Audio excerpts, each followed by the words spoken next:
what I will say is when we look back over the sort of any given year in our business and we look at where did we drive pipeline opportunities for businesses, and that's what we do, telemarketing can almost always be pointed back to the highest opportunities we've unearthed. Hi guys, today my guest is Jordan Adams, the founder and CEO of OneNineFive, a global B2B demand generation agency. Jordan is a really close friend of mine. He has taught me so much about sales, marketing. I learn so much from him every time I speak to him. Everyone that I speak to about him as well has so many great things to say, and I'm super excited to have him on the show. Jordan Adams, welcome to the show. Wow, thank you so much. I mean, we are really good friends, but that's incredible. What an amazing way to start my day. We've been threatening to sit down and have this conversation for some time, so thank you, mate. I'm excited to have it, and thank you so much for agreeing to do it. Look, for those that don't know you, I've given you like a very short intro, but just tell our audience more about your journey and how you got to this point. Yeah, well, I think often when people start talking about their journey, they talk about their career. Maybe I'll take a slightly different tact. So the one thing I never hear people talk about is how old they are. So I'll start with that. So I'm 44. So I'm old enough to know a bit, but hopefully still young enough to know there's a lot more to learn. Life growing up for me was pretty topsy-turvy, pretty volatile, latchkey child and all of that sort of stuff. So left home very, very young, and that's probably a lot to do with the journey that's shaken out to where I am today. Sales and commercialism and entrepreneurship has always sort of featured in and around my life. And that's quite a big thing to say, but I think it starts life as a survival methodology, and then it becomes something that you become useful to, and then it becomes a career. So bounced around quite a lot as a youngster, lived in lots of different places, managed to get myself off to university, which was great fun at Bournemouth. And that's when I really started my entrepreneurial journey. I was DJing and trying to build at the time, for those of you old enough to remember, people used to stand outside nightclubs and hand out flyers. Well, I built a business that used to put those flyers into unpack and stand out till 3 o'clock in the morning and hand them out. So that was my first venture into trying to make money, as it would be known now, as a side hustle. And then ended up in London, as many of us do, trying to sort of find the pavement that's paved supposedly with gold, and fell into sales. And it was a classic case of going into a recruitment agent and people saying, you sound like a sales guy. So I ended up working in sales, and even today as CEO of a multinational business, my role is still very much sales. What I sell is different, but predominantly throughout my career I've always been involved in ideas, creativity, how you go and sell them, and my role has seen me sell very, very old school B2B, picking up the phone, Wolf of Wall Street type environment, all the way through to the environment I sit in today, which is really around selling my own company, the vision of where we can get. And as CEO, one of my big roles is trying to get the business to believe in the thing they can't see and touch today. So I've always been around sales, always been around entrepreneurship, and always been fascinated by, if there is such a thing, the art of sales. There's so much there to unpack. So let's just go back a little bit and let me try and unpack bits and pieces of what you said. So you said that basically your career from the very earliest stages has been defined by sales in many ways. And when you stepped into that recruitment agency, people said, you sound like a salesman. Now, for a lot of our audience who are technical founders and spend a lot of time in their own heads a lot of the time, and who would consider themselves introverted, that to them would sound like the opposite of what they're naturally able to do. I think a lot of the people that listen to this show, they have had to learn sales, and they've probably had to learn it the hard way. But it seems as though it came quite naturally to you. Had you always felt naturally drawn to sales? Was it always something that you always thought that you were naturally good at? What did they mean, do you think, when they said that you sounded like a salesman? Just help me unpack that. I would agree with you that sales to certain individuals feels natural. And I also recognise that a recruitment consultant at the time sort of saying that you sound salesy, or you look like a salesman, or you're acting like a salesperson would lend you to believe that I'm quite extroverted and loud and crash and brass and all that sort of stuff. But I actually think I learnt sales techniques, and I use the word, inverted commas, through survival.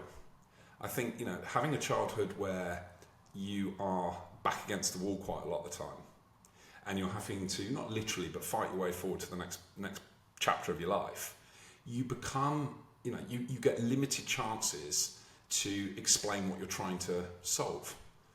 You are trying to get, when you are quite literally being in survival mode as a child that had a reasonably turbulent upbringing, you haven't got the ability to have small talk. You've got to cut through the message quite quickly about what you need to survive. And that sounds quite grandiose, but I'm convinced my ability or perceived ability to be seen as a salesperson has just come through clarity of ask, has just come through probably less confidence, but more no other option other than to ask. And that background allows you to be quite resilient. It allows you to be empathetic quickly to a situation, allows you to mirror the person in front of you because you're trying to get something. And there's many examples I can give. So whilst I can recognise that people can look and feel salesy, I often think the backstory to how they've ended up there is the real driver, in my opinion. And maybe, yes, I did some of the traditional things that you hear entrepreneurs do. My first venture into sales was 7 years of age, car washing, and it'd probably called you were that kid. Yeah, I was that kid. It'd probably be called the freemium model nowadays. But I latched on very early on that if you went and asked somebody if you could wash their car for free, as a 7-year-old child, it's very hard for them not to give you something once you'd finished. And I realised that if you asked them to do it for free and did a good job, they'd probably get you to come back and then you could name your price. So nowadays that's called freemium, right? But so I was doing that. Your question really is around that sort of notion of walking into a room and being identified as a salesperson to somebody that's a quiet seller or an introvert or somebody that's more technically minded or somebody that's spent their life or their career out of the spotlight would find that a hard piece to recognise. I think that world has changed. I really think that world has changed. And for one simple reason. Sales has dramatically changed and it will continue to evolve and change. But sales only 30 years ago was about loud voices, it was about disruptive nature, marketing was around putting down the competition. It was around finding people that could take your message and amplify it, and that often meant just being loud. Whereas sales today, more and more we're seeing founder-led businesses.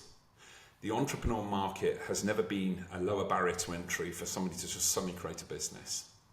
And as a result, actually, the ability to know your product, your service, yourself, inside out, is far more powerful than the ability to be able to amplify a message. So sales, when I started, was about, can this individual amplify our message? Can we just give him the thing to go and talk louder about it? Sales nowadays is much more authentic. It's around, can you portray what you're interested about, what you're a subject matter expert in. So I don't think if I walked into that same recruiter today, I don't think they would pick the same skill set. And I don't think they'd say that I was, as I mentioned before, somebody that looked and felt like a salesperson. So when you're hiring salespeople now, and look, you've hired hundreds of salespeople and worked with hundreds of salespeople throughout your career. When you're hiring young salespeople today, what are the skills that you're looking for? Because I imagine that they'd be very different to the skills that recruiter look for in you when you walk through the door. What are the things that you're looking for in young salespeople today? Yeah, so I think it certainly won't be skill set driven. It's going to be the makeup of the individual that you get a very short window to speak to any person in an interview process, but really the things that I have always looked for, and it's not just in sales, but particularly in sales, a curious nature, somebody that not will test the status quo in every scenario, but will take an interest. So curiosity, interest, and there's lots of ways that you can put this into an interview process and try and weed this out. Somebody that, and this is quite a big statement, but somebody that knows where they are at that point in time. You often interview junior salespeople, and what they're projecting is what they want to be in 5 years' time.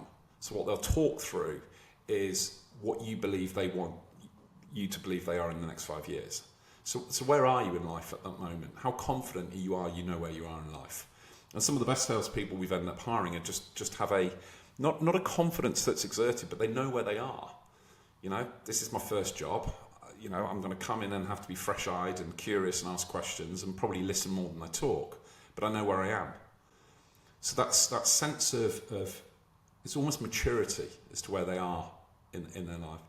And then the final thing that I try and look for is somebody that's got clarity over a realistic ambition in the short term. I would add a couple of things to that list. I love curiosity because I think curiosity is the start and end of everything in sales. I think when you're curious, you automatically dig deeper. You ask that additional question. You wait to see what is unearthed and what else the prospect and customer is going to say. I think curiosity is huge because it just allows you to go, well, what's around that corner and what's the impact of that? And if you do that, what's going to happen to that department? I think curiosity is a big one. I would add a couple of other things to that list. I would say intelligence. So I would say IQ and EQ. So together, I would say intelligence, because I think good salespeople are commercially minded and understand business. I think that's a really important fundamental ability and skill. You have to have some level of commercial smarts and commercial understanding, and you have to constantly be improving that and growing that. I don't think salespeople or business people, anyone, can stand still because our world is moving so fast. So I think like intelligence, and I'm not saying you need to go to Harvard and go to university and get all the degrees, you don't. But you need to take your own learning into your own hands, your own professional development into your own hands. And I think emotional intelligence as well related to that. And, this is where just understanding where the customer is coming from and the emotional dynamics at play and the status games that are at play, especially in large organizations, like having that emotional intelligence, really understand that this is a sensitive topic, or maybe I shouldn't push on that door yet, or maybe I should push on that door. Again, that's something so hard to train and teach, and I feel either you have that in spades or you don't. I think it can be developed if you're conscious, as you said, if you have that self-awareness. But I think those are the two things that I would add to that list as well. Yeah, I mean, I think intelligence, empathy, IQ. I would argue that you would be looking for that in any role and remit. The reason why I left it off the list deliberately is I think when you're talking about intelligence, I often think intelligence when it comes to sales ability or the ability to continue a career in commercialism. I think it's as much about self-awareness and where you are. I mean, one of the things that never gets talked about, or I've certainly not seen huge profile talked about when it comes to sales. Sales is not trickery. I know at the moment we are in a generation where sales and being a six-figure dollar SaaS seller is now all the rage. But I'm old enough to have seen this 3 times over. When I was growing up, it was all about working for Michael Page and being a recruiter and billing big money in long boozy lunches. Then it became the Foxtons generation and having the Mini and zipping around London. And now it's the SaaS seller. And I get it. Things come and go as the latest thing. But sales is not trickery. It is not something that you are sleight of hand, that, you go to, the sales circle and you learn this art. Smart and intelligence is all around being smart enough to know when to eject a conversation. Most salespeople that have got poor quotas or not selling enough is because they're not smart enough to leave a conversation and get on to the next. They believe, keep going, it's a trickery, I've got somebody going, I've got the conversation flowing, I've got somebody not to say no. But actually be smart enough to eject from a conversation and recognise, because I think, I go back to when we talked about my early part of my career and being recognised. If we use iconic salespeople such as Jordan Belfort and the Wolf of Wall Street story, That was all around being brash, being loud, and no is not an option. And I think that's how sales was for a very, very long time. It was around, just don't get a no. I actually think today's sales is get to a no quick. Because if you get to a no quick, you can get onto the next conversation, next opportunity. I think you've hit the nail on the head there. I think the best salespeople do that the best. They qualify out more than they qualify in. They spend a huge amount of time only working on the opportunities that have the highest likelihood of converting. And I think poor salespeople, they'll chase anything down that looks like a pulse, that looks like it could be a lead. But actually, to be a really good salesperson, you have to qualify the hell out of your prospect to the point where within an inch of its life whether or not this is going to move forward, whether this is going to be a genuine opportunity. Because the last thing you want to do is spend weeks and weeks and weeks, months and months and months on an opportunity, and then it gets to the end of it, and you weren't speaking to the right decision maker, or there wasn't really a pain there to be solved in the first place.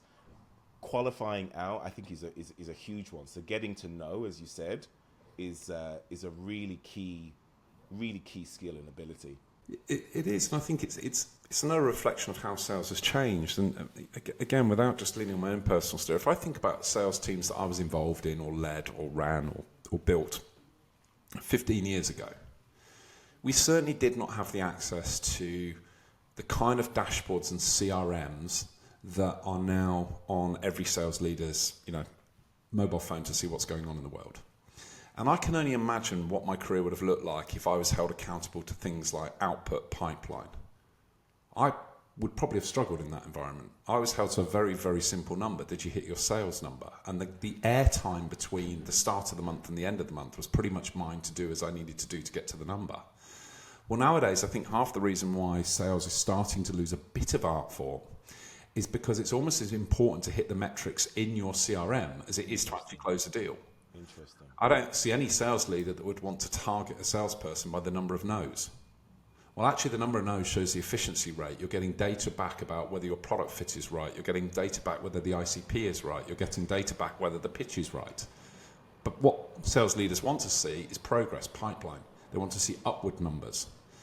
Now, in today's modern selling environment, I can absolutely see why salespeople that have come into the marketplace, regardless of whether you're selling a solution, a product, or a service, are almost creating an environment for them to keep alive and stay alive through the data outputs in a CRM, as opposed to just get to the sales number, because they're targeted on things that is activity led. It's around pipeline. It's around open number of conversations. It's around outreach.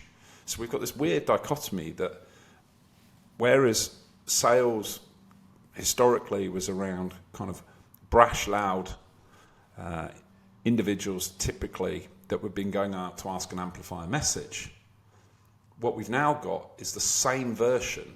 We're still asking our salespeople to do a lot of activity, but we're dehumanizing it. And as a result, you are asking salespeople to be judged for, did you send 100 emails this week?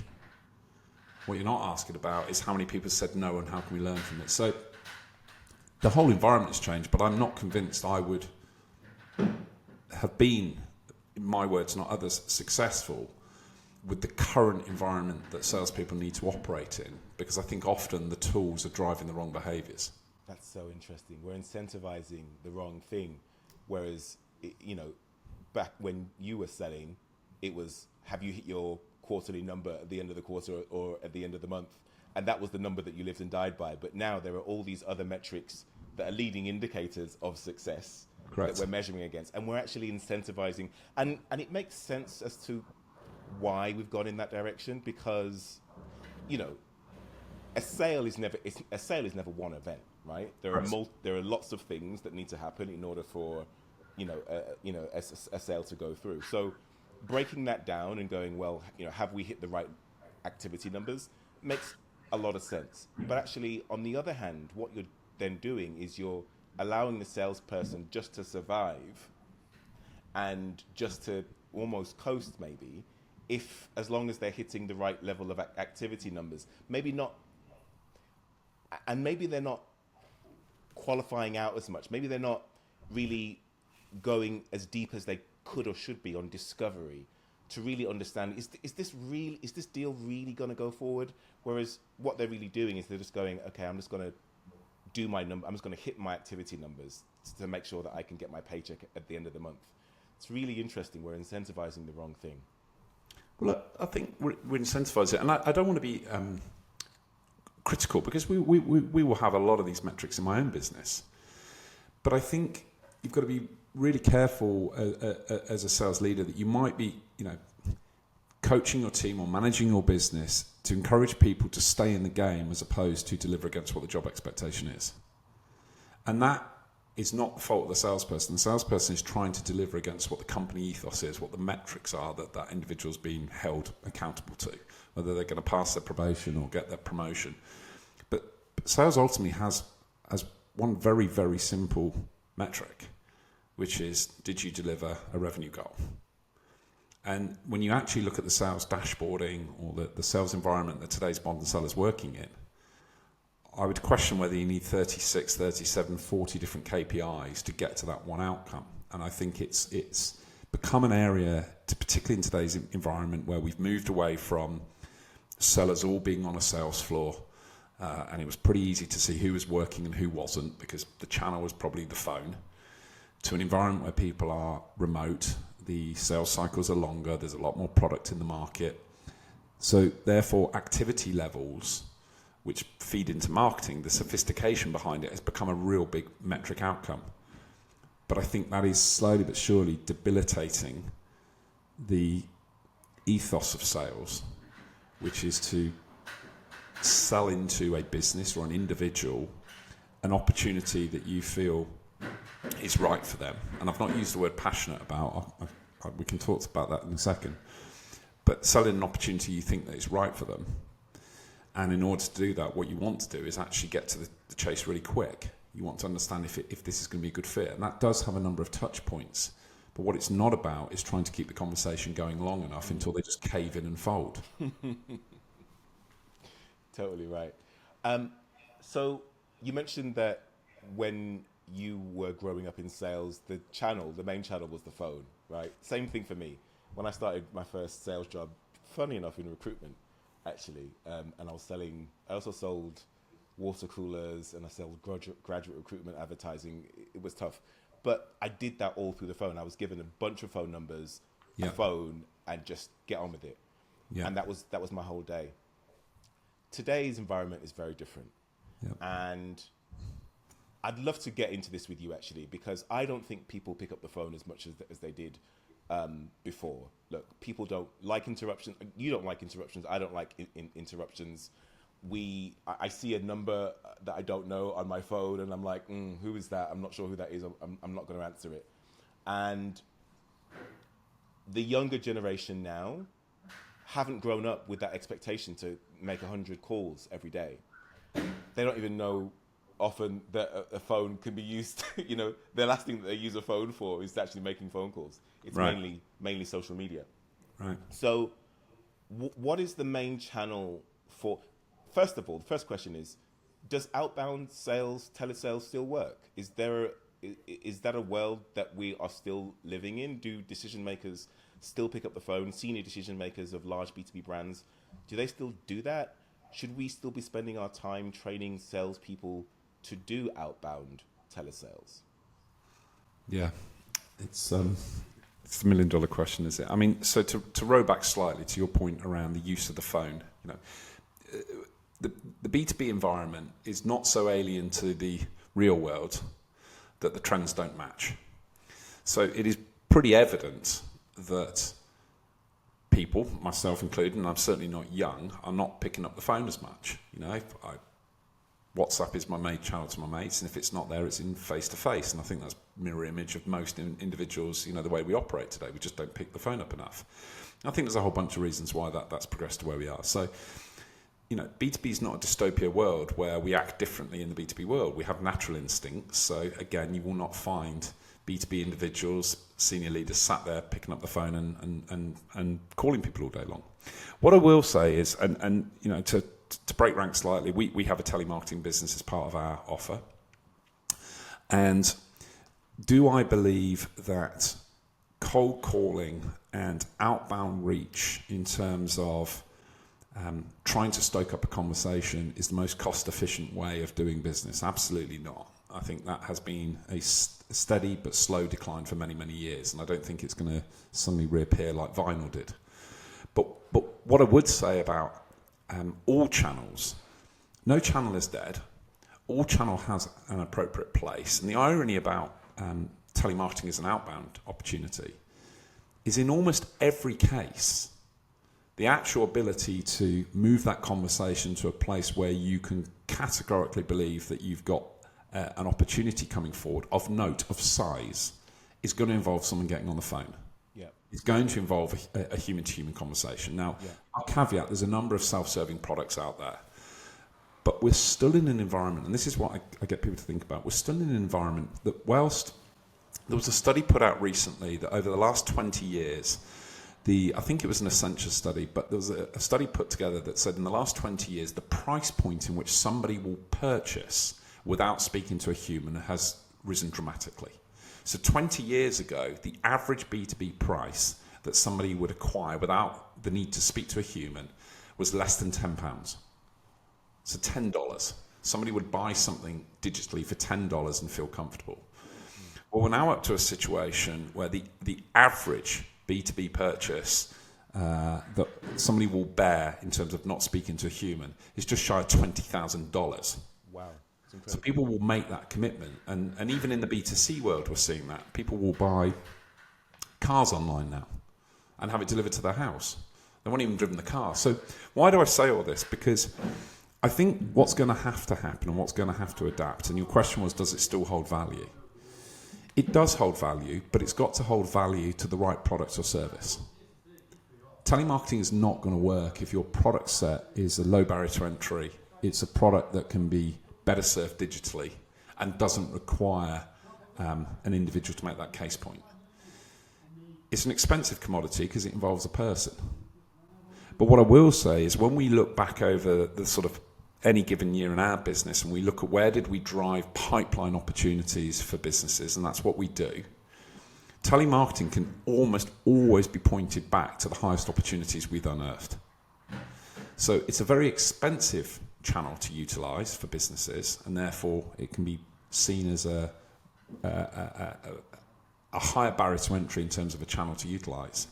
But in almost every case, whilst the volume is nowhere near going to be as big as digital channels can optimize or can drive into the business, in terms of value of conversation and conversion rates, it still very much has a role in today's market. And when I look at only last week, a meeting with my senior management team, and we were talking about one particular client that we've literally driven, and this is not a case study or a testimony, tens of millions of pounds of actual real sales, not pipeline. These have converted, and it was all through our telemarketing channel. Now, if I'd got into the same meeting and talked about whether we created tens of thousands of marketing opt-ins, telemarketing wouldn't stand the chance. But we've got clearer metric, and the reason you've got a clearer metric with telemarketing is telemarketing, if you use it as an outbound channel, is always going to result in that outbound conversation going to another human.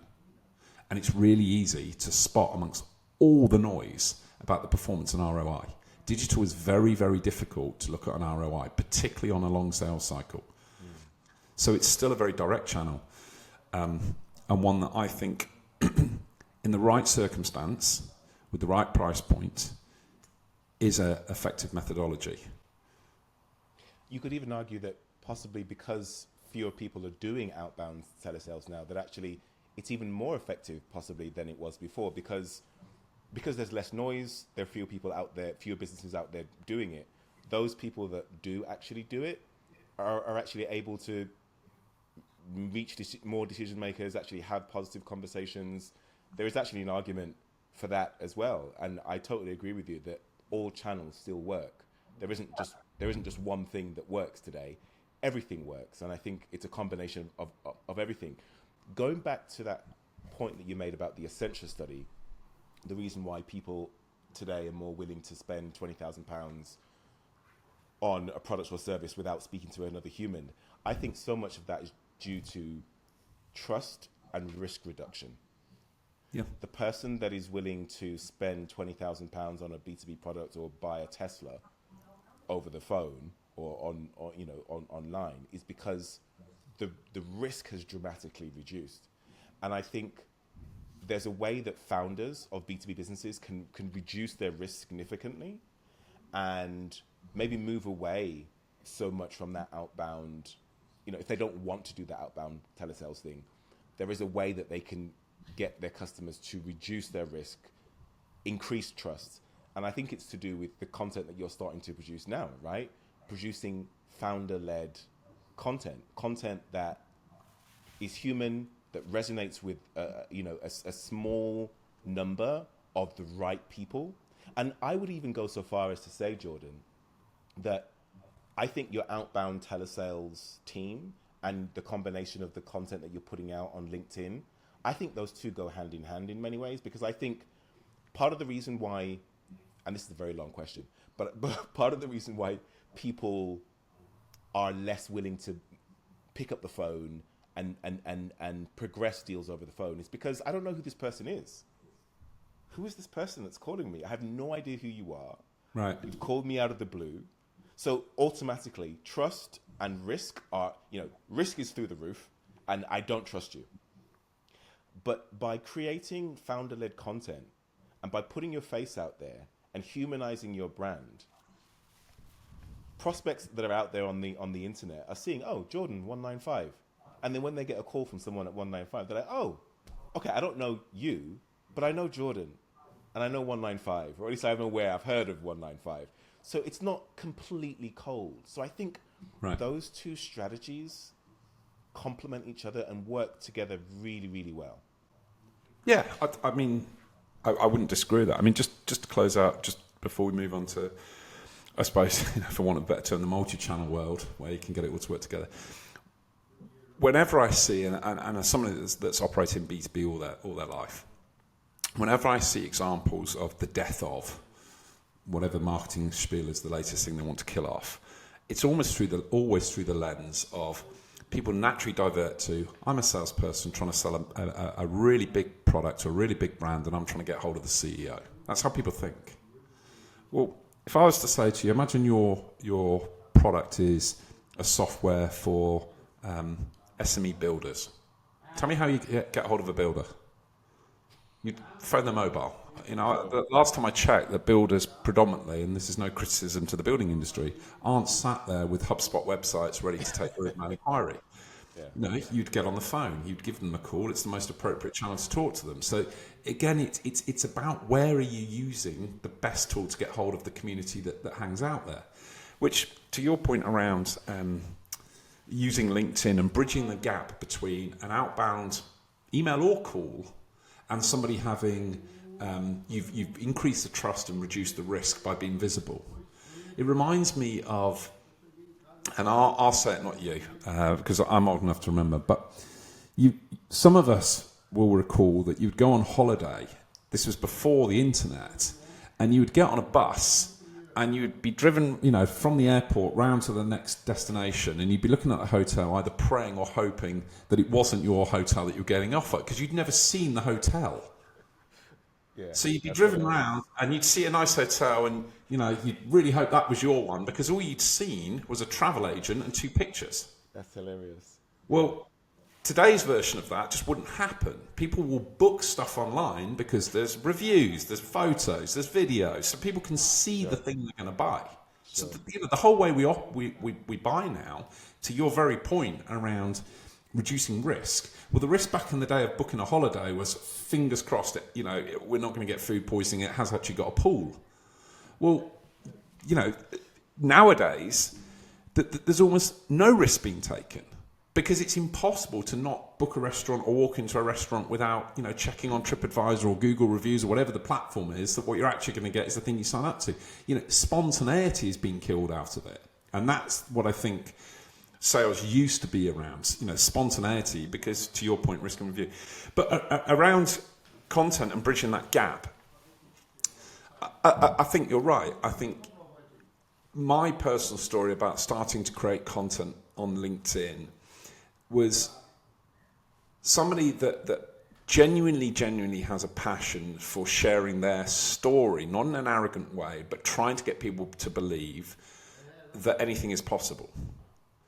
And to be able to do that by sharing my views or my journey or the things that I've seen work to a certain audience, and that famous to a few point is really valid.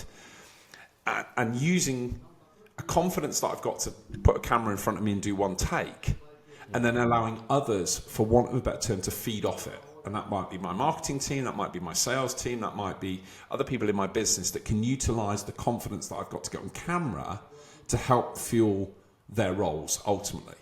And that's not a sacrificial thing I'm doing. I'm certainly doing it because I enjoy it. I get endorphins and dopamine from doing it. I enjoy doing it. But I do think there's a huge amount to be said around bridging visibility. And in today's world, when we're talking about quiet sellers and introverts and those that wouldn't be Wolf of Wall Street naturally, having a channel, whether that be written or a camera on you or an audio podcast or whatever your channel is that you feel confident, and being able to talk about your product, your service or solution is the modern day way of selling. That is the modern day way of selling. It is not about getting tens of thousands of people to know 20% of what you know and hope they've got mastery or trickery to amplify your message. Let's drill into this, because this is something, I mean, you've inspired me, and I think you've inspired lots of other people that follow you on LinkedIn to create more content and founder-led content. You've been doing this since the beginning of the year, and I've just seen you just get better and better. Not so much in terms of production quality, but I don't think that's important, actually, that you actually mentioned that on a lot of your videos. The quality of your content is the thing that matters. You know, it's actually what you're saying. And I think that once the quality of the content is there, people will put up with a dodgy microphone or a dodgy, video camera. But just go back to why you started it in the beginning of the year. Yeah. What were you hoping to achieve from it in January? What has it actually delivered for you and OneNineFive? Just talk us through that. Yeah. So why did I do it? So I had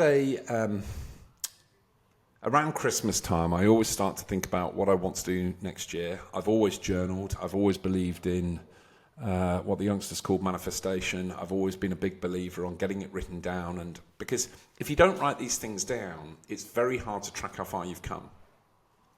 And what you write down at the start of the year can often baffle you how you ever even ended up there come the end of the year. So I was starting to think last Christmas around how much I was enjoying the new world of being on screen.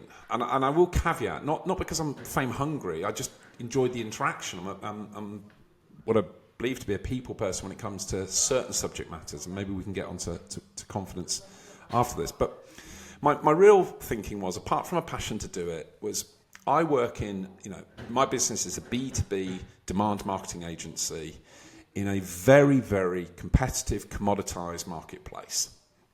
We all look and feel the same. If you're buying our services, there'll be minimal difference between you and the next customer that comes off the rank. So I wanted to try and elevate. I wanted to try and bring some views to our business, and I wanted to have some authenticity. And given that LinkedIn allows you to be able to do that in quite a simplistic way, my real view was what can I do to get out there that keeps me relevant, that keeps the business relevant, that keeps a conversation moving for the business, and can provide some value. And sales, I've always strived for value, not for success. I've always strived to give value back to the individuals or the business that I'm working with, and then success or perceived success follows. So what have I seen directly happen, come off the back of it? Well, a number of things. This year, I mean, we're in October as we're recording this. I think I've spoken at 50 odd events this year. That's 50 odd. I would assume as a direct result. I mean, last year probably spoke at 10. So sort of 5x the number of speaking engagements, and that's physical events, that's podcasts, that's dinners. So, if you're looking for a metric, you've sort of 5x the number of speaking engagements that's come my way. I've invested in several businesses this year where the opportunity has come and they've seen a video I've put up and asked to share something with me. And that's progressed into a conversation where I've actually financially invested into that business and sitting to work to help them grow that company. So they are opportunities that certainly wouldn't have come without visibility. And then when I think about OneNineFive itself, well, I think we've certainly had an increase in the number of inbound opportunities that have come through the door. But when I look at the commercial conversations that have actually turned into deals, sizable deals, we can almost trace them back to a conversation that started from an inbox message to me or one of my team saying I'd seen this video around this particular subject matter. So we've definitely closed sales and pipeline on it. We don't, as it happens to have in our HubSpot entity, we do not have inbound saw Jordan's LinkedIn video as yet. But that needs to be added as a field, mate. Well, it probably needs adding as a field, but I think as a CEO that might be quite self-indulgent. So chosen to not do that. But I suppose the thing is, Rory Sutherland, and for those listening to this or watching this that haven't come across Rory Sutherland, go and find the guy. And he talks about the art of getting lucky. And the art of getting lucky is about being in the right place at the right time. Well, often people ask, well, how do I know what place to be in? And he uses a great analogy, albeit slightly crass, which is he talks about a teenage boy. And he says, if you ask a teenage boy on a Saturday where they're going to go or what they're going to do, they'll say, I'm going out. And when you ask them why they're going out, they say, because I might get lucky. Because a teenage boy has worked out he definitely won't get lucky by staying in with his parents. And that's how I viewed getting onto LinkedIn and driving content. And as for I appreciate the positive comment around the content. I've almost deliberately kept the professionalism of the videos away from it. Because every video I'm now seeing, because of the LinkedIn algorithm, because of the new app that allows to show reels, these are highly mastered, engineered, polished videos. And they all look the same. They've all got a blue backlit room going on. They've all got, recorded at night so the light looks good. They've all got, fluorescent neon tones. And actually, my sort of raw and uncut video seems to be cutting through. I'm not saying I'll keep it like that forever, but if I jump straight into a highly polished edited video, I'll probably significantly increase the volume. And I'll probably appeal to more, and I'll probably pick up followers of people that are following for my content and for my production, as opposed for the learnings. And what I've managed to do is almost double my follower audience of people that I think the vast majority I can be of help to them or my business can sell into. And that's probably because of the unedited raw version that if you're going to watch a really uncut video of me, you're going to have some interest in the subject. So you're doing it to get lucky. In the 17-year-old teenager's analogy, you're trying to get lucky. But I would push back and say, look, you can try and get lucky by calling people on the phone one-to-one, right? Right. You're not in your house. You're picking up the phone. But the difference with what you're doing you're doing it at scale. The internet and LinkedIn gives the ability for you to amplify, get your message in front of hundreds, thousands, tens of thousands of your ICP every day. Every time you put out content, and look, you may have a handful of 50 or 100 likes or interactions, but the people that actually see it far exceed that in the thousands, I'm sure. Yeah. And each one of those people are people that ping Jordan 195, Jordan 195, and that ability to that repeated exposure just builds trust.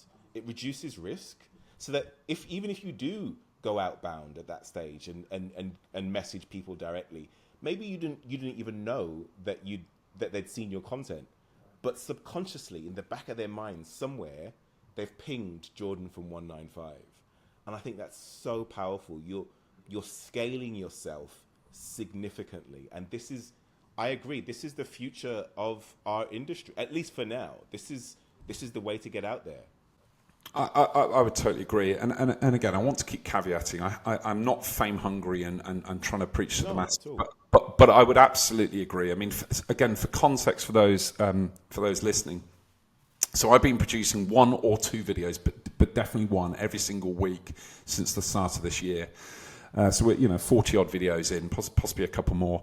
They're normally one take. They're normally around the thing that I've experienced or seen in the last week. I'm getting slightly better at jotting down an idea on the Friday, knowing I'll record it the next week. I don't record them on any set days, and I certainly haven't got to a situation where I'm looking at data to know when my videos seem to perform best. But what I would say, on that pretty raw and loose approach, last week's videos, over 100,000 views. If I take all the videos collectively, last 7 days, you can just go on LinkedIn and see what they're doing. Followers have doubled. I've talked about some of the other metrics, and this is all around just the confidence to just talk to the camera without much scripting or very little scripting and editing. But I can certainly see the value of it. And to your point around conscious or subconscious, I've had a number of situations where people have either sent me an email saying, I've seen your video, or I've had a situation where I've walked into a meeting and somebody's mentioned a video. And these are people I'm meeting for the first time in person. And it's amazing how certain videos you become memorable for. I was very fortunate to be in the US for a period of time and sort of recorded a bunch of things out there. And people, I'm convinced, still think I'm out there because the LinkedIn algorithm is still showing those videos. And it's the art of doing something once and then knowing that value is going to sit for a period of time. And I often get emails around something. I think I recorded that back in February. But LinkedIn is the channel I use, and it doesn't show when that video is recorded because they're so desperate to get video content. They keep pushing the same videos out there. So I do think it's got a huge role to play around the future of sales and particularly leadership, of being visible, being authentic and showing your story. But what would you say, Jordan, to that founder and CEO? And look, our audience are founders and CEOs of early stage tech businesses in the main. What would you say to those founders that say, look, it's all well and good for Jordan. He's extrovert, he's charismatic, he's supremely confident, he's really tall, very good looking. What would you? I don't feel as though I can get on camera and speak in one take, because I think what you do, Jordan, is actually quite rare. I don't think most people can do one take. Most people fluff their line. I fluff my lines in this intro. How many times did I do that intro? For this podcast. So what you do is not something that I think can be scale. I think most people don't have that ability. But what would you say to people that say, look, what do I even talk about? Right. And well, I mean, first of all, I wouldn't advise anybody. You'll not find any social media expert that says just freestyle stuff. It will all be about content calendars. And Nathan, you've been on to me enough about, professionalize this and think about the story and narrative, etc. So I wouldn't advise it full stop, right? Because I don't think it's particularly smart. You've hinted at this, and you spoke to me off before we started rolling this morning, that you would say that I'm an extrovert. Before I talk about the video, I wanted to just challenge that slightly. So I think you can have charisma, but I don't think that naturally means you're an extrovert.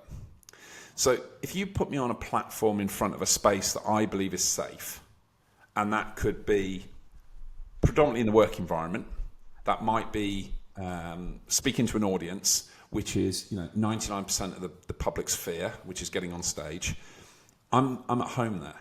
I'm absolutely at home there, and I feel comfortable there and confident there to be able to talk to that audience. If you put me on a table at a wedding and ask me to sit down with 5 people that I don't know, where there's music playing, there's drinks flowing, and everybody's having a good time, I'll struggle. Oh, that's interesting. Because that's not my natural playground. So small talk is not something that I'm particularly confident at. That's where I would say I'm very introverted. In fact, my wife, who obviously knows me better than anybody, is often amazed at the perception around my sort of perceived confidence. So I'm confident in an environment, but that's because I've landed in a place that feels natural to me. And the reason why I mentioned at the start this story about my own upbringing is because when your back's against the wall and when you're having to go out in the world and try and get to the next stage, predominantly with your own view, your own version, your own actions, then becoming confident to ask for something just becomes naturally drilled in. Nature or nurture, it drills it into you. But in the same take, because of that sort of pretty disruptive growing up, I'm not particularly tactile when it comes to small talk or sitting around the table as a family. That's not a natural thing to me.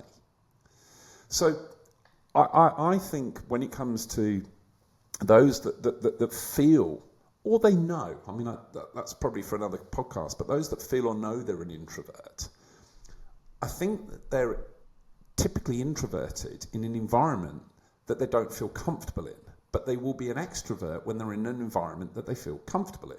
Great You can be extroverted just in a one-to-one situation with somebody that's as passionate about your football team or your whatever your thing is. You can suddenly, your confidence comes up.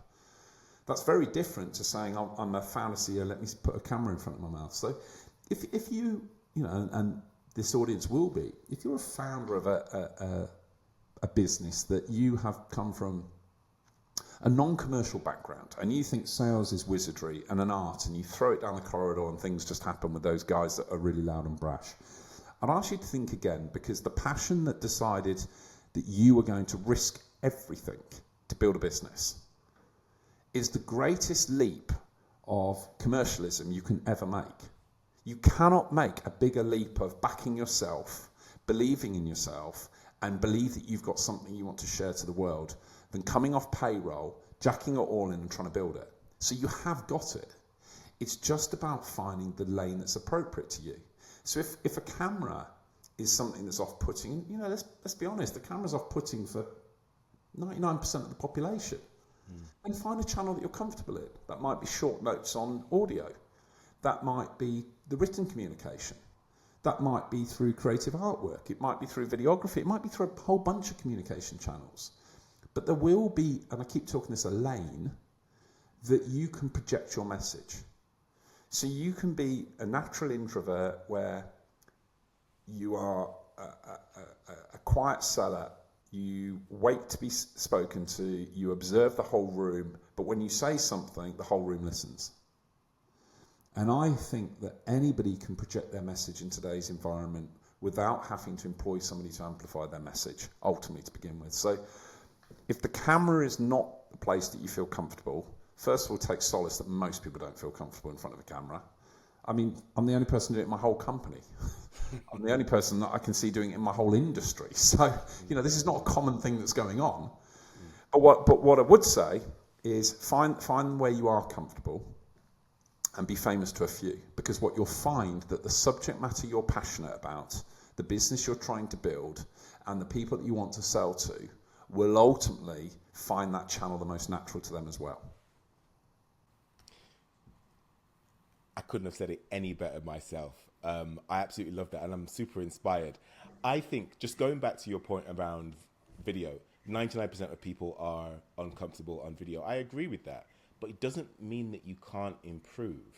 I'm sure, Jordan, your first few videos sucked. They were I don't know, maybe they weren't because you're brilliant and you're Jordan Adams. But if you look at my first videos that I produced for Agency Deal Masters or my first content, to this day, Jordan, I can't go back and listen to them because I'm just so I'm so cringe.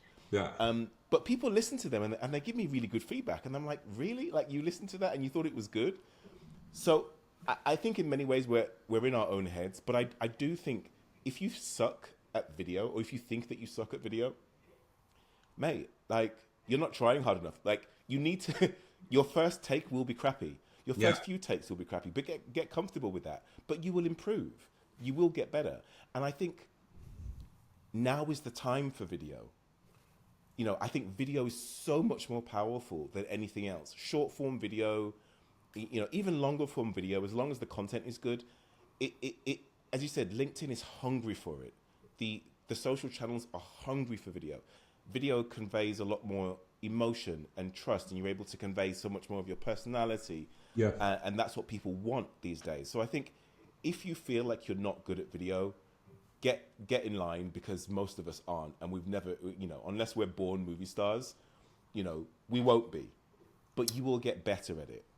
I agree. I think the other big thing around it, and this is why I do one take, is we've talked this conversation predominantly around almost freezing because of the opportunities in front of you. We've talked about systems that paralysis by decision, paralysis by data. Now we're talking about paralysis by putting a camera in front of you.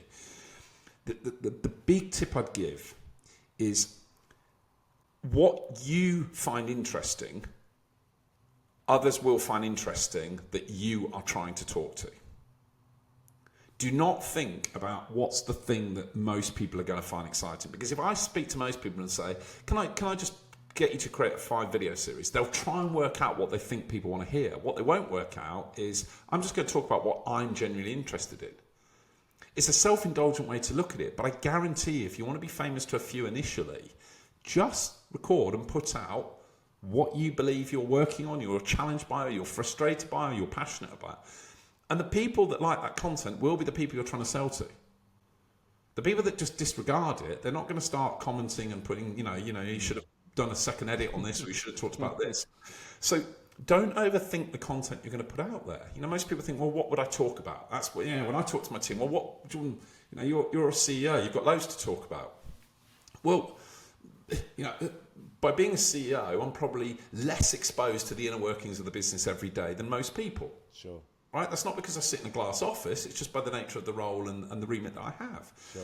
Most people have got, in fact, everybody's got an angle on something, but the thing they're most passionate about, I guarantee you, if you pick, their favourite band or their favourite football team or their favourite destination or their cooking would have a view on something. So if you're a business leader, go back to, why did you set the business up? Why did you found the business? You founded it because you believed you could improve something or somebody's life to make life easier. So there was something inside you that you felt that you could take all that risk because you believed you could find that solution and amplify it to somebody because you knew there was a better way. But now you're too frightened to go on camera and just talk about the thing that you were risking everything on. So just go and talk about the thing you're interested in. And that you'll start to build confidence. And confidence is only going to come from those first nibbles of reaction that you think, wow, that impacted it. And sometimes it's just cathartic. You feel better for recording it. Jordan, let's leave it there. Tell our audience where they can go to learn more about you. Yeah, well, you can find me on LinkedIn. I think we talked about it a lot. It's Jordan Adams. I'm CEO, founder of OneNineFive, and our website is oneninefivedemand.com. So I'd love to speak to some of your listeners and founders if anything that I've talked through could be helpful or motivational to them. But Nathan, thanks very much for inviting me on, mate. It's been really good fun. I've loved it. Thanks, Jordan.